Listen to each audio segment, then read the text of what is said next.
E360 TV proudly presents Messages of Inspirational Stories TV show. Live streaming now to millions of devices around the world on Roku, Apple TV, Amazon Fire TV, Android TV, YouTube Live, Facebook live streaming. Our shows are available video on demand on these channels. And we broadcast daily, Monday through Friday at 4 p.m. Eastern Time on these channels. On Mondays, Expanding Your Business. Tuesdays, Natural Health and Wellness. On Wednesdays, we cover mentoring our youth. And on Thursdays, our new show, Ideas Worth Knowing. And on Fridays, Women in Leadership. To be able to watch our television show on your favorite device, please go to e360tv.com and download the app for your favorite device.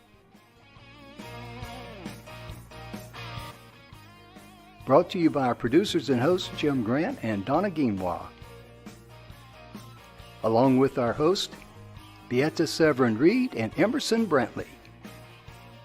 Supported by our admin team of Michaela Vidal and Gaia Guinois Balconi Weda.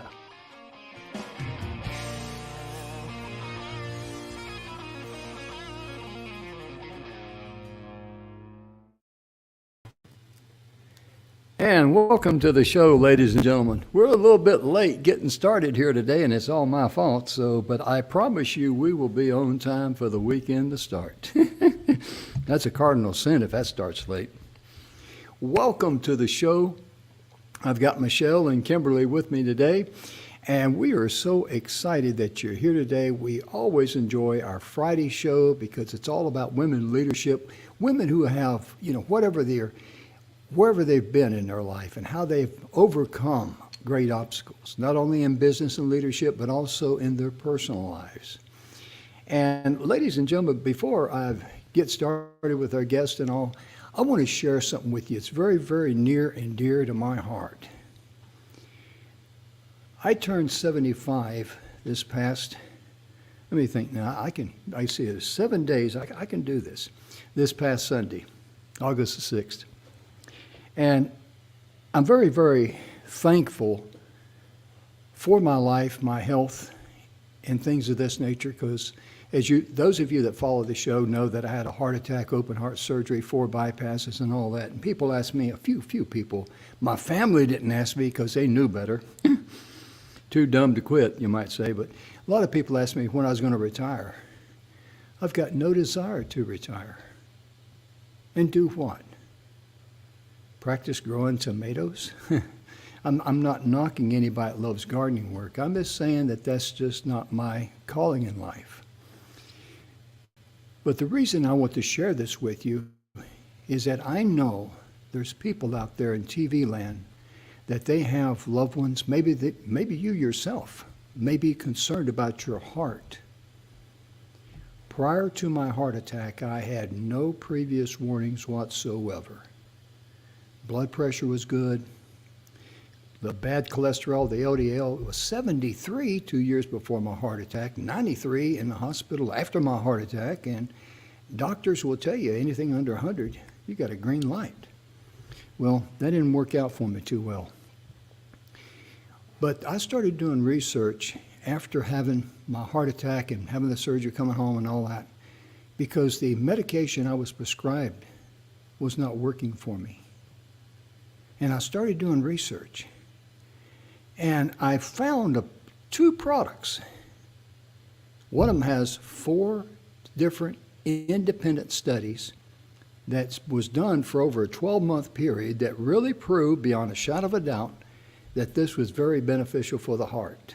The second thing that I found through studies with cardiologists is dandelion tea. One of the most common things dandelion gets credit for, and rightfully so, is that it helps the liver and it reduces inflammation. You do those 2 things and you've already started a good foundation to build good health from. I'm not a doctor. I cannot suggest anything. I'm just saying, be prudent, do your homework. Because what's good for the goose is not necessarily good for the entire gander. We know that. Honey's a great food, for example, but not everybody can eat honey. My point being is that if you'd like some free information on my journey, not my boring story, of course, but what I found that works and the information that I have at my fingertips, please get in touch with us here at the station.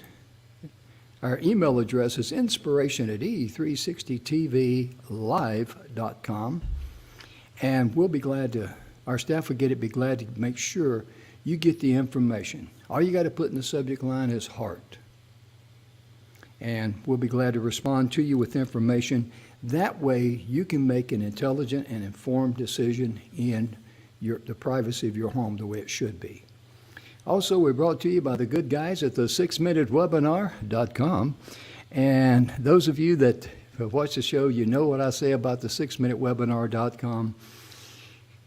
Emerson Brantley, my good friend, he made a comment. And he says, if you're trying to create a client in your life, a customer, make sure you focus on one thing and one thing only that's beneficial for that client. That's what the 6-minute webinar does. You're able to deliver all of the information your client needs within 6 minutes or less. It has an introduction, a body, a close, and a call to action, all within 6 minutes. Because most of the information you see out there, they go on and on for 10 minutes about what the problem is, or, if you didn't understand the problem or didn't care about the problem, you wouldn't be there, You'd be watching cartoons or something. But the 6-minute webinar is very, very valuable. It's a great tool. If you'd like information on it, get in touch with us here. We can get a complimentary copy of it to you and go from there. And you can also visit us at 6minutewebinar.com. And let me say hello to Kim. She co-hosts this show with me today. And Kim, how you doing today? I am fantastic. Here we are on Friday again. I don't know how it does it, but it feels like Monday comes and then it skips to Friday. Oh yeah. I tell you, I've been going wide open, and I've been real busy. I'm in the process of doing another video and going to share it with a lot of people. And very excited about it. In fact, I got about 3 videos, so hopefully this weekend I can get some quiet time, cut my phone off, pretend like I'm not on planet Earth with anybody else, and get it done. Let me know how that works. Well, I will if I can ever figure it out. I've tried that 6,000 weekends, and I keep dropping the ball on the first pitch. How are you doing today? It has been it just feels like it's been a really productive week. I feel like I've really made an effort to, and I think we all fall into this pit hole, is that, well, I guess I should say, at least I do, is that I will let work consume me and just spend hours and hours and hours on it. Oh, yeah. And then with the master's program that I'm doing too, that just adds more to it. And I actually got a calendar that allows me to, where it has like, what are you going to do for self-care today? And so it has like really helped me to take time out and take a breather. And I've noticed a big difference in my energy level. Oh yeah. Because back when I ran my manufacturing business, I tell people the truth. When I started that company, I started the big 3, me, myself, and I. And that's the truth. And I started working with the cash out of my hip pocket. The only thing I could get at a bank was a free cup of coffee if I was lucky, And I'm being very open and honest. And as the business grew and I became, preferred vendor of many Fortune 500 companies, what I did, and there's a lesson in this for what Kim was talking about there. I'd get up early and I'd work late and I'd work on weekends. I became a slave to that business. When I said I owned the business, Sounds good. Truth is, it owned me. Oh, It really did. absolutely. Yeah, when you have your own business, Uh-huh. uh, you probably work harder than you've ever worked in your entire life. Oh, man. I mean, you get up early, work late, and work on the weekends. I'm not exaggerating. You can ask my Yeah. wife about that and my kids. I mean, I did it all for the same pay. That's about as dumb as you get. But really, realistically, though, what I did too, and I know some people out there can relate to this, I used to make my list of things I wanted to get done. And with phone calls and, things going, when you run a manufacturing business, trust me on this, the wheels are going to come off the cart every now and then when you go into a curve. So you might as well expect it. You could be sitting in the elevator, boom, okay, what was that? That wasn't good. So anyway, but what I did at the end of each day, I did not give thanks or wasn't grateful for what I got done. I grumbled and I complained. I was mad at myself for not getting the other things done. Yeah, When really I was overtaxing myself. right. And it took a while for me to get out of that mindset. Because a lot of times when we get in situations, I know we're going to bring Michelle on here in a few minutes. We're going to talk about, because regardless of what we're in our lives, we get in a certain mindset. We do. really do. And that just puts us, that's like trying to swim across a lake with a rope around your neck and a cement block on the other end. It's not fun. Or have a inner tube that's deflated and thinking it's going to keep you above water. Oh, you tried that too? I did, yeah. That doesn't work, folks. No, it doesn't work camping either. Even if you got a big belly and you take a deep breath, that don't work either. But one Friday night, I had a list of things, and I was tired. It was about 8 o'clock. I was getting ready to leave. I'd been there since about 5 in the morning or something like that. And I just, for some reason, I just felt like wrinkling it all up, and I threw it in the trash. And I says, and I talked to myself. I'm glad no one heard me, because they see a guy in there at 8 o'clock at night talking to himself. They'll probably think this guy needs some help, And I threw it in the trash. And I never forget how I felt. I just kind of like threw it in the trash. I remember what I said exactly. It was words to the effect. It wasn't bad words. I didn't cuss it out or anything like that. But I threw it in the trash, and it was something like, just there. If you don't like the way I do it yourself, or something like that. But it was a relief valve, and I didn't know that. Yeah. And with that mindset, it took me a journey of adjusting my mind up here to give Absolutely. thanks.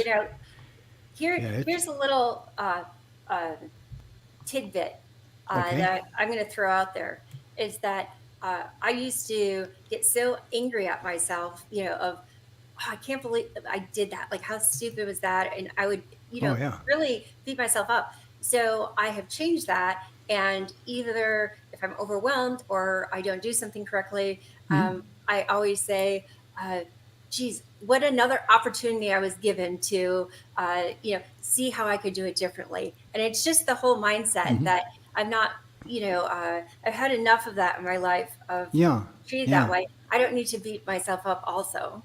Oh, yeah.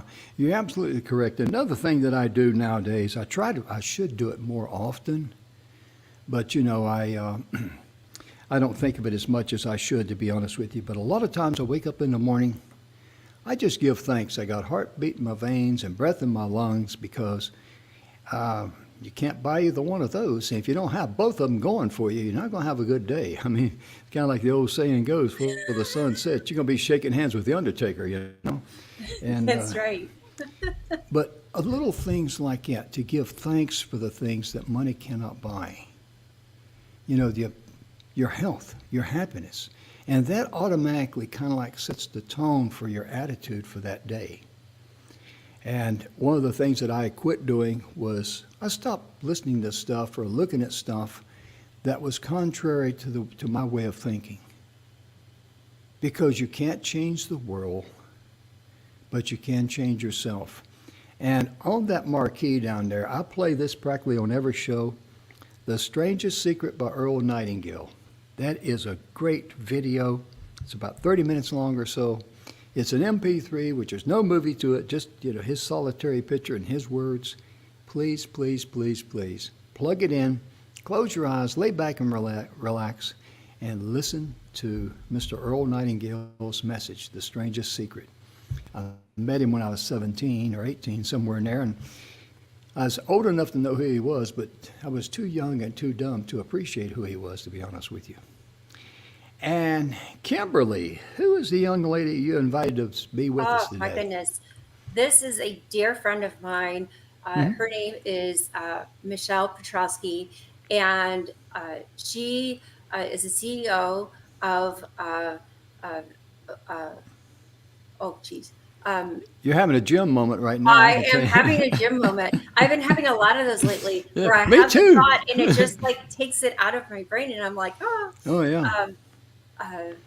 I believe It's a beyond big company abundance. anyway. So that'll be okay. She'll laugh and she'll say, "Let me correct you." Yeah, So yeah. we'll just let her do that. But you know, Yeah. what her real specialty, I know, her real specialty is though, is she has made it a mission to, from a financial standpoint, work with domestic violence survivors and helping them understand, how to make sure to, have funds for themselves, Get back how on their to, feet. work things out, from a financial point of view when you're just starting to, if you have to start over and you're trying to get up and going and stuff, and to try to make that divorce process cost a lot less too. And Yeah. that's imperative because so many domestic violence victims can't afford the amount of money it takes to get one of those cases completed for a divorce. So, let's bring her out because Okay. it'll be a great conversation. Okay.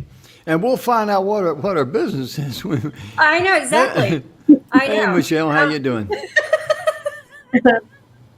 How are you doing? Hi, Kimberly. I know. I had another one doing of those great. moments. Right.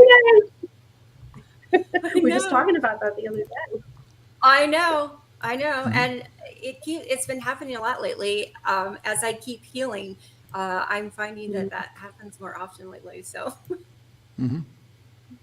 so, You but need to could you rest, please correct my me friend. and let everyone know what the name of your You're business doing a is? lot. What? Uh, so I have two businesses. One is being in abundance, and the other one is being mindful in divorce. Okay, we got a little bit of a We both mic focus problem on there. finance. Michelle, we have a little bit of a mic problem there. What kind of a mic are you using?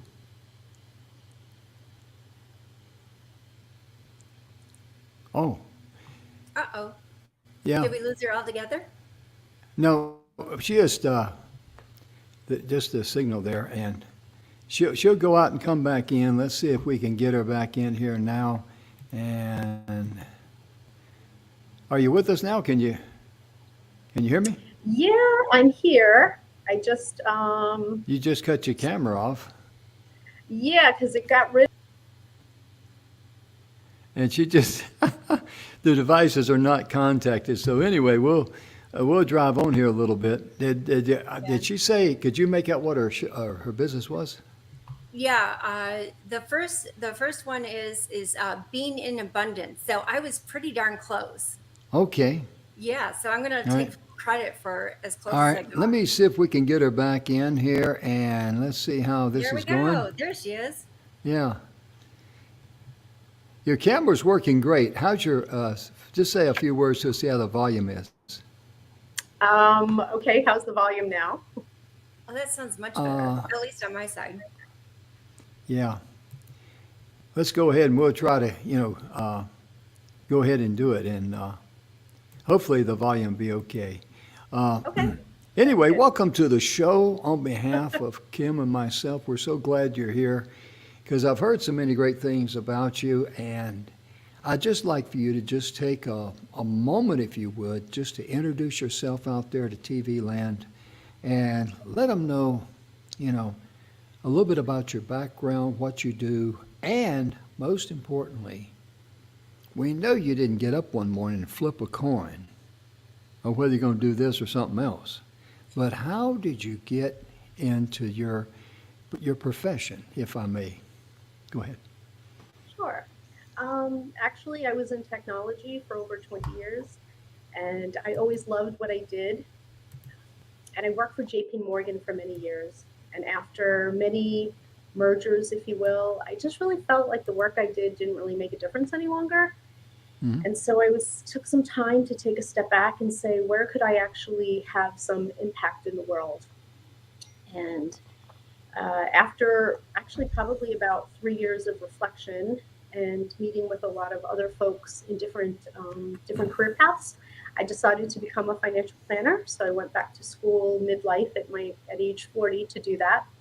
Mm-hmm. And at the same time that I decided to go back to school for financial planning, my husband decided that he wanted to get a divorce. And so that really took some soul searching on my part to say, Yeah. how did I get here? I'm an educated, intelligent woman. And at that time, he also told me that now that I was starting over, I'd never be able to divorce him.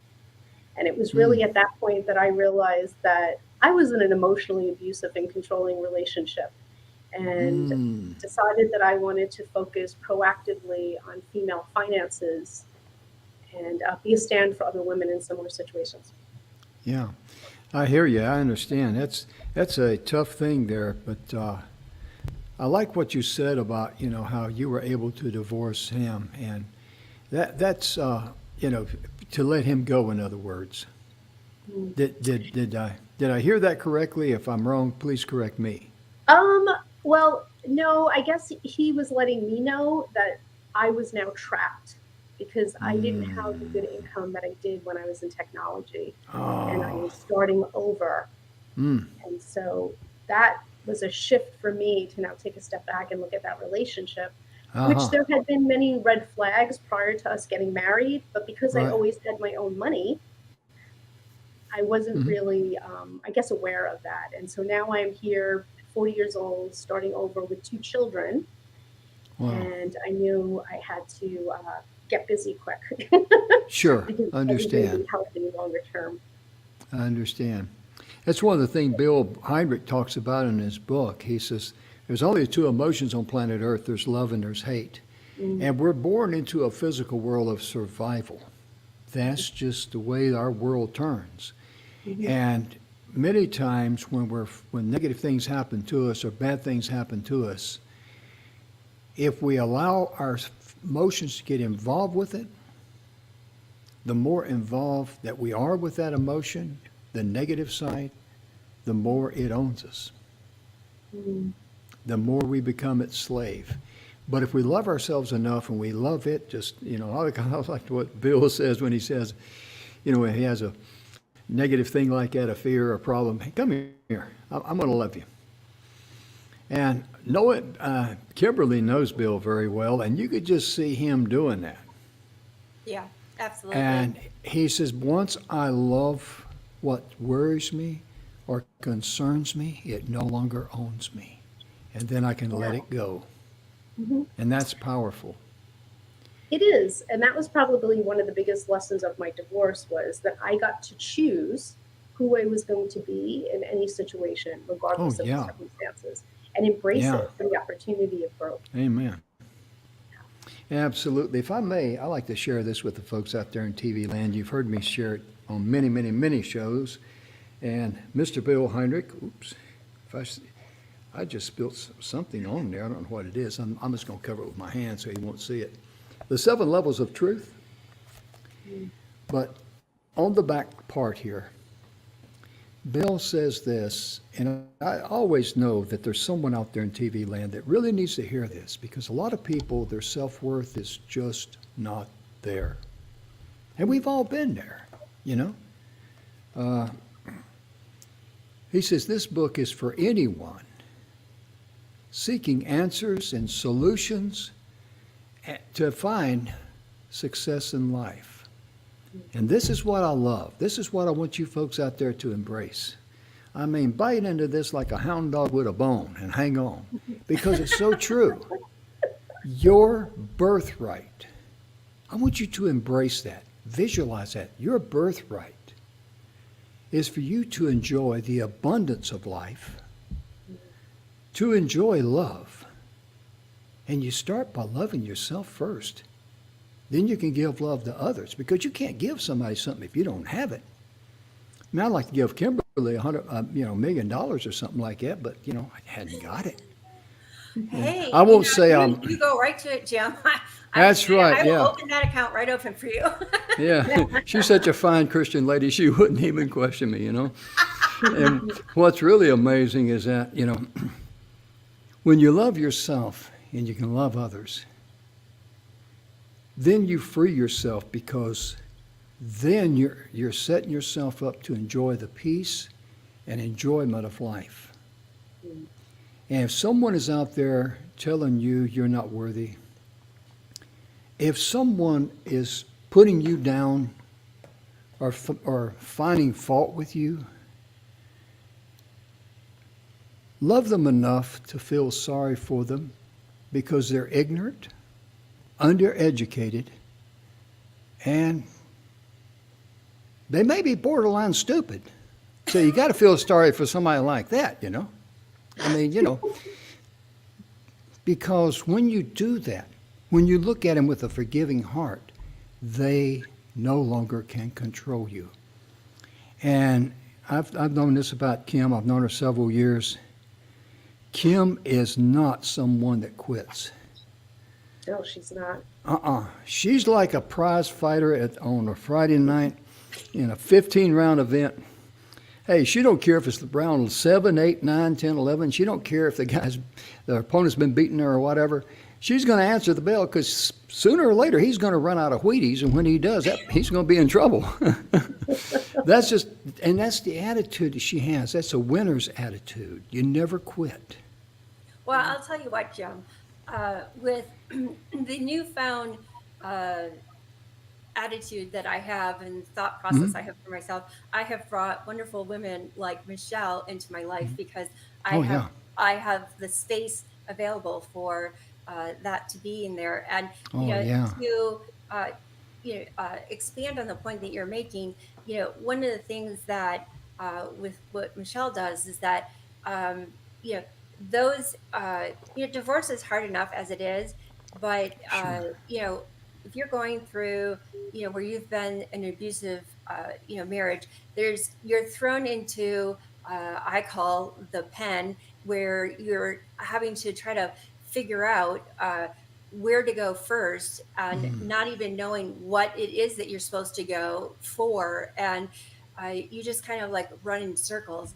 And so it would be great, Michelle, if you could kind of give the difference between, so that people can really understand, because it is such a different experience when you've been through domestic violence to go through the court system, through the divorce process, than it is when somebody who's just going through a regular divorce. I mean, it can get to difficult at times, but it's not to the level of those who go through domestic violence. So let us just give us some insight of how we can see where that difference begins and ends. Okay. If it's okay, I'd like to start with if we're considering divorce, what are some of the things that we could do to prepare? And then Excellent. how does that kind of take a next step if we're involved in a domestic violence situation? So if you're entering the divorce process, even if you're just thinking about it, I want to say there's probably 4 main things to focus on. The first one is education. And I would say, that's education for yourself around what do we own, what do we owe, and, what's coming in. So their earnings for the home. As part of that, we want to kind of take an inventory of the things that we have. And that's physical things as well as assets. We want to become educated about our state laws because they're different, from one state to another. There's also a process called default in the divorce process. And unfortunately, I've seen a lot of folks who are in a relationship that involves domestic violence. They're not aware of that, and they wind up getting divorced, and they don't even realize they already are. And so that can be to their detriment because they think they're working on a settlement, or they think they're working through something, and they've already been taken to the cleaners and they have no idea. As part of that, taking inventory and educating ourselves about our finances, take some pictures of things that you have, because things honestly may start to disappear, even if you don't have domestic violence, but even more so when that's involved, because a lot of times the person wants to hurt you in some really personal ways. Things might start to disappear. Make copies. The next part is really kind of safeguarding your data. So find a safe mailing address that you can use. I think for anybody going through a divorce, even if there's not domestic violence, but again, if your partner doesn't know you're thinking about it, or you are involved in the process, using your current mailing address, they could be stealing mail, looking at your things, and then it can just help the situation escalate further. So Yeah. find a safe mailing address, maybe a friend or a PO box or something. Create new emails, passwords, safe deposit box. Yeah. Because when a situation like that, everyone's true stripes come out. They Yep. really do, as sad as it is. And goodness.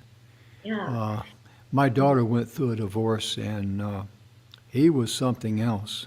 And I was in my office, and she come walking in, and she's crying, and I hate to see a woman cry. That just, I want to out the door and go, you know. And I said, "What's wrong?" And she said, he had called her, and he is going his way up there, and he was going to shoot her and all of that. Well, now I get hot under the collar. So I called his, like all dogs, when they get in trouble, they run home to mama. And that's where he was. And I called her. She said, "Oh, I haven't seen him." I says, "Put him on the phone. You do not want me to come down there." And I told him, I says, "You better have better sense than what you just threatened my daughter, because if you come up here, I promise you, there's going to be a death. We're going to have a funeral, and you're going to be the guest of honor." And I was serious about it, too, because I've got one daughter that's is buried out in Bisbee, Arizona. That's why I keep these Mule Mountains in the background, because I got a daughter buried there.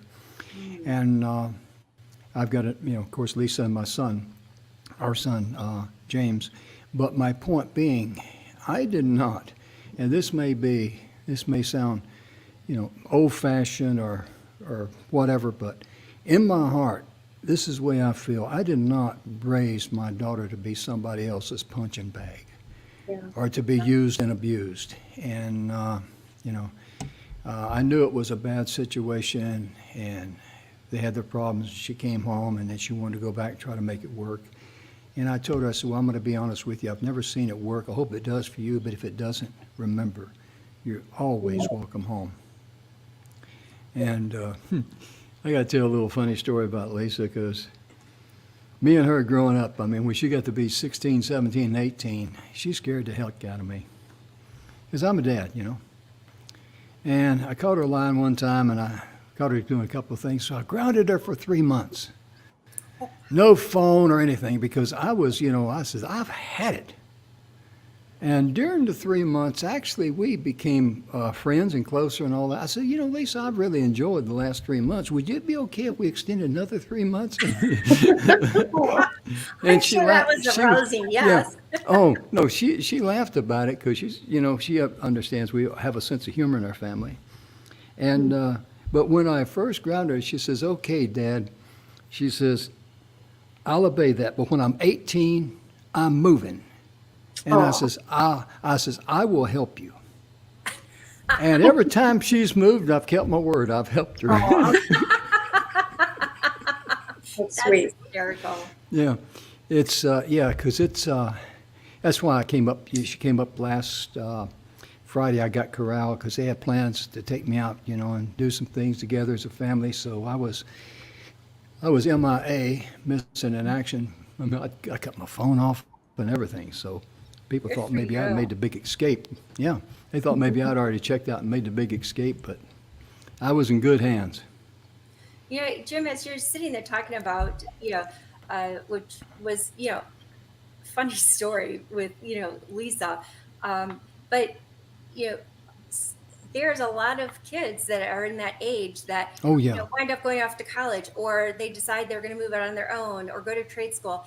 And you at least when I was growing up, it was a big thing that credit card companies would send out all kinds of credit card offers, Oh, yeah. and you know, uh, I had danced my whole life and had like a very part time job at a wallpaper store just to have a little, little bit of money, or I did babysitting.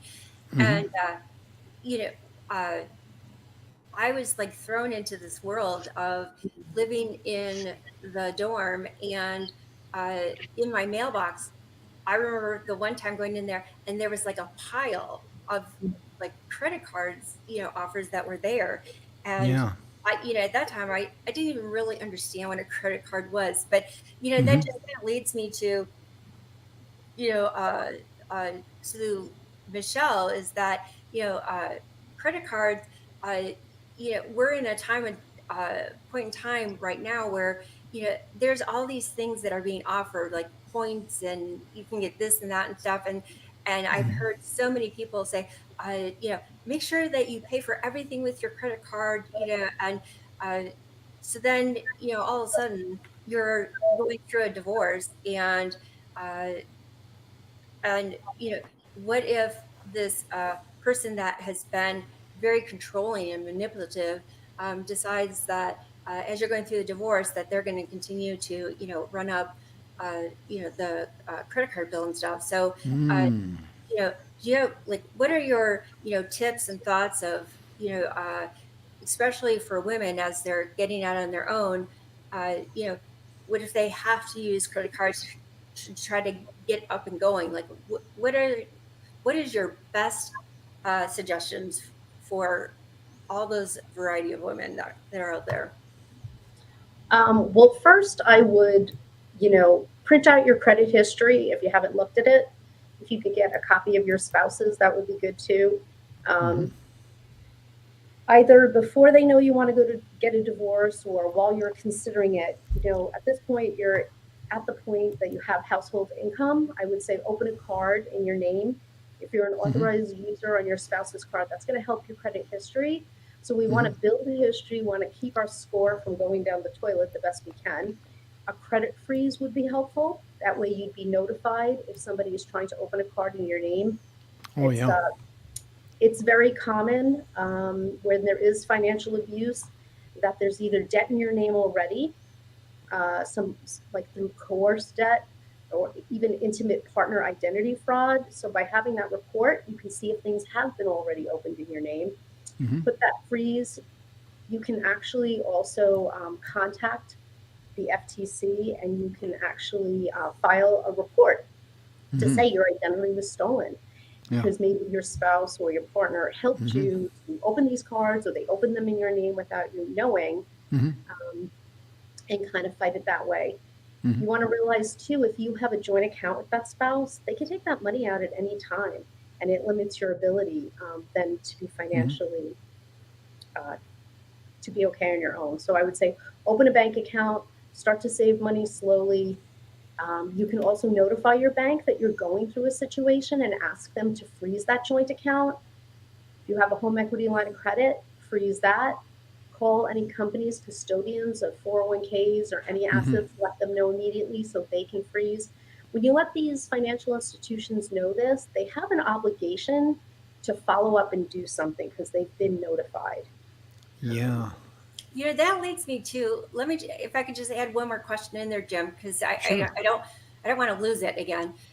Is that um, I had been given a uh, piece of advice from an officer, and said that he has a tendency to tell those, especially women victims, that when they've gone to a scene and stuff, and maybe they haven't taken any action there, but in when they are talking with the victim privately, they'll suggest that they go and get an order of protection, Hmm. to protect themselves.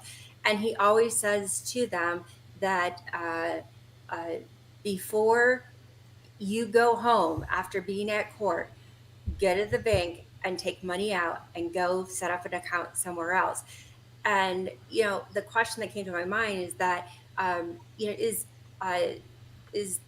that okay to do, or is that a kind of like a problem? I'm not an attorney, however, Yeah. we do live in, well, so in Arizona, we're in a community property state. And so if you took that money out, you are entitled to it. So I would say if you're going to do it, only take half, that's your half. And then if you enter a proceeding, you want to disclose that. So you don't want to hide it and be able to prove that, hey, there was 50 grand in there, I took 25, that was my half, whatever the case is. Just, I think the only thing with that is if the other person doesn't know and or you don't already have a safe plan, you could be opening yourself up to additional abuse. So you just really want to be careful with the timing of that. Mhm. But to the officer's point, you want to be the first person to do it. I mean, my childhood friend, her husband took the money out of every account. She had no idea, and she had nothing. And when she went to the bank, they said, well, it's a joint account. They have as many rights as you. So I think, too, if we're considering divorce, if you can prepare ahead of time, open that bank account ahead of time, have it sent to a different address so your spouse doesn't know about it, start to put money into it slowly. And then when you have that safe plan, whether you're going to do the order of protection or not, take your half out and move it. And again, you always disclose it during the divorce process. You're not trying to hide anything, but you are entitled to half, so don't take more than that. Yeah, you definitely want to protect yourself there. And as you were talking, I was also, just something came to my mind. There's always legal help out there for, everyone, male or female. And just get in touch with them and just, you're going through a divorce or whatever, and ask for the advice that they can give that would pertain to the state that you're in. Because as Michelle said earlier, you look at some of the laws that some of the states have on the books. It just is if you want a good laugh, it's kind of ridiculous. It kind of makes you wonder even how they came up with it. But the laws vary so much from state to state, because what advice you may get from someone from California may not apply if you live in Michigan or something of that nature. And I do know that there are groups out there who help abused women, and if you start and give them a call, they can at least direct you to someone that can give you good, advice on that. And usually those services are normally they're free, aren't they, or no charge, generally speaking? I guess it depends on the availability. Like I know here in Arizona, we have Fresh Start Women's Foundation, which is a really great organization. They do have they have some people that specialize in legal, and you can talk to them pro bono. I think in general, if you go to your bar association for your state, it's typical they'll have a pro bono team.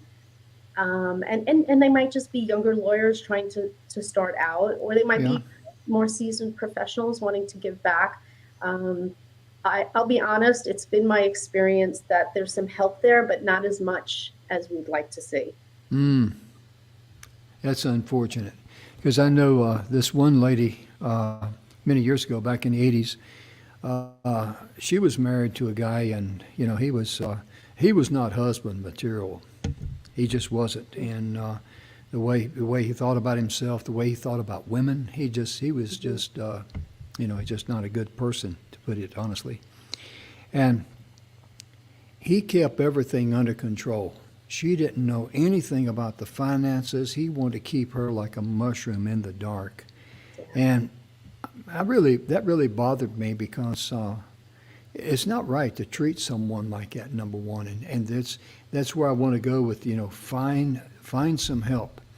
Go to your local church or something and just start asking questions, because you never know, who people are connected to. And someone may have a friend or someone like that that's an attorney, and might be very well versed in your situation, and maybe a phone call from a friend say, hey, do me a favor, this person here is having some legal issues, they don't have any money, would you talk to them a little bit? Sure, I'll be glad to do it for you. So just remember to ask for help. Don't sleep in the dark at night with your eyes open worrying about stuff because that's not the answer. And a lot of people do that, Yeah. not only I think about this what's this situation, but in life in general. Go ahead, please. financial abuse is a really big. I was reading a survey. I think it said like 98% of the time it occurs like in domestic violence, and Hmm. so I think this is kind of a good place to talk about. Well, what are even some of the red flags if you're in a relationship, whether you're committed, married, unmarried, dating? If someone is Yeah. prohibiting you from work, or you're missing a lot of work because all the responsibility of the children is on you. Hmm. Maybe you're not allowed to open a bank account. You're given an allowance. Um, as a professional, when I'm meeting with folks and I hear one spouse say something like, "Oh, he or she isn't good with their money. I have to have them on an allowance or this or that." There's nothing wrong with coming to an agreement together as a couple and having a spending plan, right? And each having an allowance. But if one person is limited access to funds when they need them and they're kept Hmm. into the dark, to your point, there's something more going on there, Hmm. or maybe one person shifts the debt from their name into your name and now they fail to make those payments. Mm. They're trying to hinder you and your credit score. My daughter recently was sharing a story with me. She works at a retailer, and a woman had been there buying some products. And sometimes when you're in those kinds of situations, you're supposed to try to push additional sales. And one of them is to open a credit card at this Hmm. retailer. So my daughter was inquiring with the woman if she wanted to open the account. And she saw her getting very nervous. And she offered that, she'd get a discount if she opened it. She said, "Oh no, I have to speak to my husband." Husband was kind of over to the side.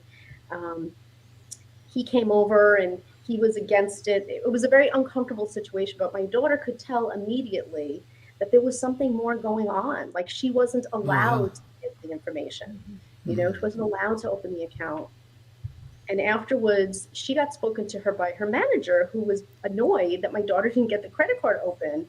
And Hmm. she shared the situation with her and said, sometimes there's things going on in a relationship that you don't know about. And when Oh, yeah. customers are behaving that way, those are cues. Like we need to pick up on those things and be sensitive to them. They're not just about the Oh, yeah. sale or opening the card.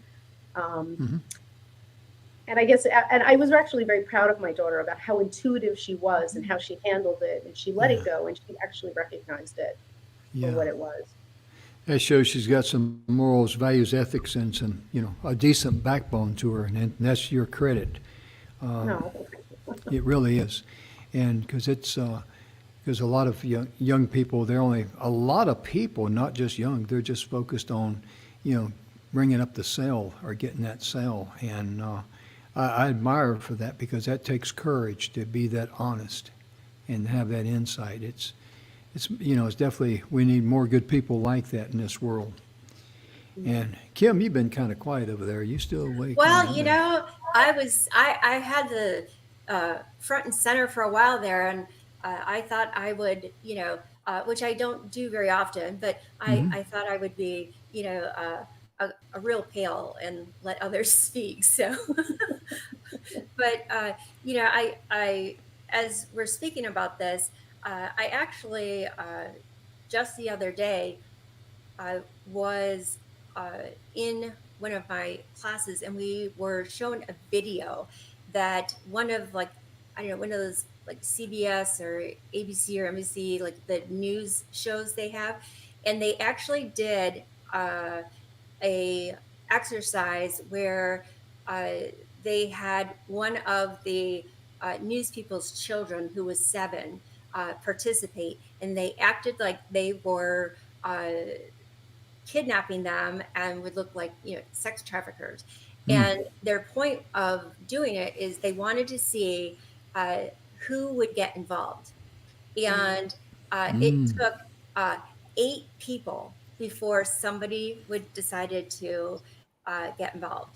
So that means that they like went Mm. through a whole process and then started over again, and it took 8 times before somebody would get involved. Wow. And that's such an important point because uh, you know uh, we have just not that long ago had a perfect example that made headlines of that young woman that had traveled across the country with her boyfriend that wound up, killing her.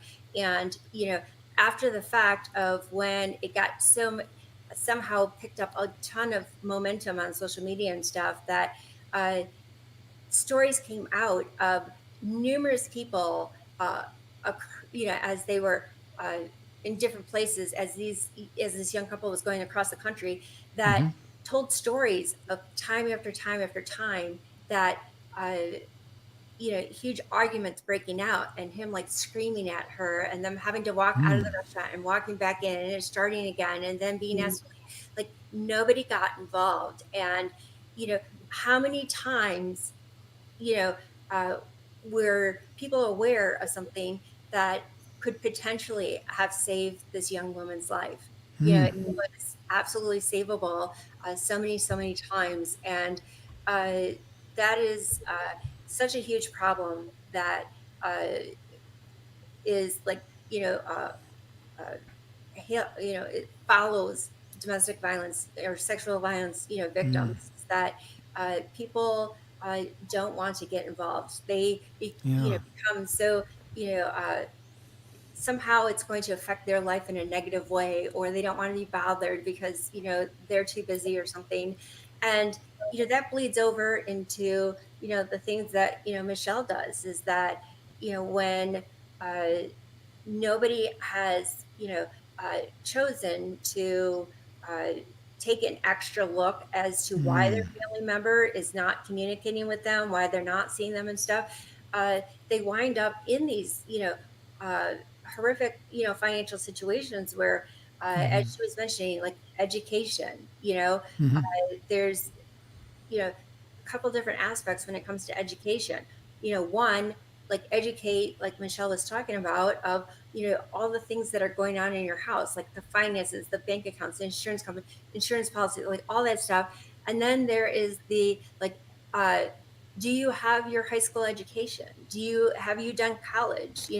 Uh, there is a lot of things out there now that uh, no one but you needs to know, and you can set yourself up so that when you move out, that you actually have yourself set to be able to get that GED, or go to community college, or go to a 4-year college, or like many opportunities like that. And I actually did a program one time at a women's shelter, and I was there for a couple days. And by the third day, this one woman came in and she was a little bit late. She's like, "I'm so sorry." And I'm like, "Not a problem." And I said, "Well, just by chance, like, what were you doing?" And she says, uh, "You made me realize that uh, there's hope because you stood for hope." And so on the way here, I left my home early and I went to the community college and I've enrolled in the nursing program. Oh, Wow, that's amazing. wow. You said something there that kind of brought to mind something that I believe in fervently. And a good friend of mine was in a situation where he actually saved another person's life. Pulled him out, went into a burning car and pulled the person out and got, burns himself. And everybody wanted to label him as a hero, but he hit the nail on the head. And you folks out there in TV land understand this, that all the gifts that you got are gifts from above. That includes courage. It also includes being at the right time at the right place. When you see something going on that you know deep down inside your heart that's not right, you saw that and you were there for a purpose. Not to self-justify why you didn't want to get involved. Because you're there for a purpose. Whatever that purpose is or whatever you can do. And he has said, when he was interviewed on the radio, and he says, I'm not a hero. He says, I was at the right place at the right time. I was given the talents. He said, because from a human point of view, nobody runs into a fire. He's kind of a funny guy anyway. He's a country boy, He says, only a fool would do that. I'm using his language now. But he says, the point was that he was put at that point in time because he had the gifts from above to go and save that person's life. It was his responsibility. And we need to embrace that more in life.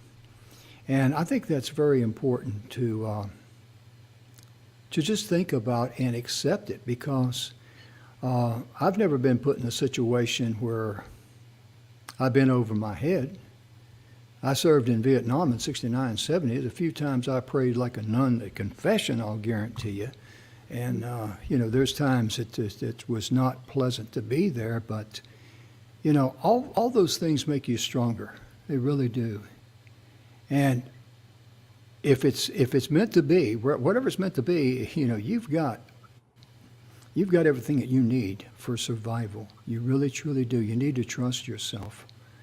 And I don't know why I went on that limb, but I just felt that because when someone, all the opportunities of people that saw this young girl and then did nothing for her, oh man. Yeah, it's a sad story for sure. Yeah, it's horrible. Jim, should we ask Michelle how people can get in touch with her? Oh, yeah, sure. Phone number is BR549, right? Michelle? What was that? I said, what's all your good information? So Your my good website. Beinginabundance.com. Beinginabundance.com. That's real easy to remember. I like that. except if you're me. Yeah. And so my email is michelle@beinginabundance.com. And my number is 520-369-3380. You bet. And we've really enjoyed having you on the show, and we look forward to maybe having you again, sometime in the future. And because you got a lot of great information out there. You really do. A lot of people need to hear, the information that you have. And if I can help you get on other shows, let me know, because I know quite a few of the hosts on E360 TV. And we're on Roku, Amazon Fire, Apple TV, Amazon TV, all the apps like most other places. And we're even on Grandma's TV. Not my grandmother. If it is, it's going to be a long signal to get up there, But ladies and gentlemen, on behalf of Michelle and Kimberly, we're so glad that you came in today to be with us. We sincerely hope and pray that we've shared some information of encouragement, especially for someone that's in an abusive situation. Nothing can be more horrible to an individual than to be in an abusive situation. That's the lack of love, the lack of respect, and it's just fueled with hatred. That's exactly where it comes from. And all of that wickedness and evilness only comes from one place. It comes from the gates of hell. It does not come from the throne of God. And if you're in a situation where you can help someone get out of a mess like that, do it. You owe yourself that. You really, truly do. And as we get ready to sign off, because we're already out of time, and pretty soon they'll send me a bill for it or whatever, but I'll just put it in the shredder. That's a good place for it. But anyway, we sincerely hope and pray that you and your loved ones are blessed in all areas of your life with health, happiness, and just joy and jubilee. Remember to love yourself first, then you can love others. And all the negative situations in your life that you cannot control, love it enough to let it go and walk away. We'll see you Monday. We'll be back with Expanding Your Business. And thank you very, very much, ladies, for being with us today. My goodness gracious, you were definitely the show. You were the stars of the show. And all I do is just push buttons and look around and read the clock and all those things. Thanks again, Michelle. Thank you. Kim, good seeing you. Bye-bye. Good seeing you guys. Bye-bye.